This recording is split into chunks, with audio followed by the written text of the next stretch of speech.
এর তাজ ছিল চলচ্চিত্র জগতের ইমন, যা চলচ্চিত্রের নাম হয়েছিল সালমান শাহ। সালমান শাহ যার ছবি এবং যার অভিনয়ে লক্ষ লক্ষ লোক সালমান শাহর ভক্ত ছিল, সেই সালমান শাহর কথা মনে পড়ে না এমন লোক বিরল। আপনারা জানেন 29 বছর ধরে সালমান শাহর মৃত্যু নাকি আত্মহত্যা, তারই ঝড় খুলতেছে। সালমান শাহ প্রত্যেকটা মানুষের চোখের মণি ছিল, কারণ এক সময়ে চলচ্চিত্র জগতে সালমান শাহ ছিল বাংলাদেশের মানুষের তাজ। কেয়ামত কেয়ামত ছবির পরে আর পিছনে তাকাইতে হয় না সালমান শাহকে। সেই সালমান শাহ যার যতগুলো ছবি, প্রত্যেকটা ছবি হিট ছিল, সামাজিক ছবি। সালমান শাহ মানেই বাংলাদেশের মানুষের, প্রত্যেকটা মানুষের তার ভালো লাগার কয়েকটা দিক ছিল। তার অভিনয়, তার ভয়েস, ল্যাঙ্গুয়েজ সব কিছু দিয়ে মানুষের মন কেড়ে নিয়েছে। কিন্তু সেই সালমান শাহ চলচ্চিত্রে বেশি দিন থাকতে পারে নাই। 6 সেপ্টেম্বর 1996 সালে সালমান শাহকে হত্যা করা হয়। তখন আমরা জানতাম সালমান শাহকে সে নিজে সুইসাইড করেছেন, কিন্তু তার সাথে জড়িত ছিল তার স্ত্রী, সাবেক স্ত্রী ডন, আরও অনেকে 10 জন। এই তাজা একটা প্রাণকে যারা এই দুনিয়া থেকে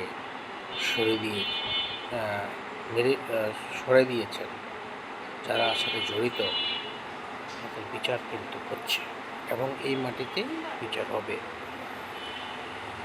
আমরা জানতাম সালমান শাহ, আমাদের প্রত্যেকেই তখন আমরা ছোট ছিলাম, খুব ছোট, সবারই ছিল যে সালমান শাহ আত্মহত্যা করেছে।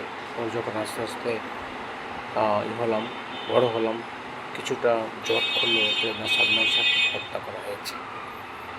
আসলে এখনও বিচারাধীন আছে, বিচার হবে। যারা সত্যিকারই অপরাধ করেছেন, অনেক কিছু এখন আস্তে আস্তে বের হচ্ছে।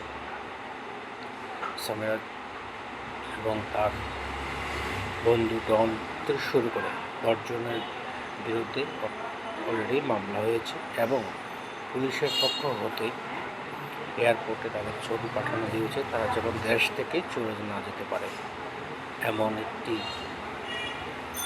তাজা প্রাণ তারা হাতে গলায় চেপে কীভাবে হত্যা করল, এখনও বিরল।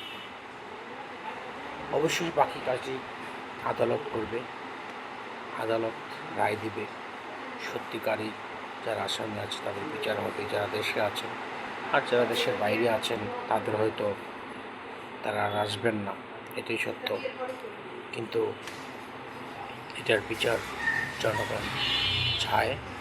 বহু বছর আগে থেকে জনগণ অনেক ক্ষেত্রে কথা বলতে পারেনি, আর এখন সত্য আস্তে আস্তে করে বের হয়েছে। 11 লক্ষ টাকা দিয়ে কন্ট্যাক্ট করা হয়েছিল সে নিউজ কার্টুনে, যেখানে সালমান শাহ থাকতেন।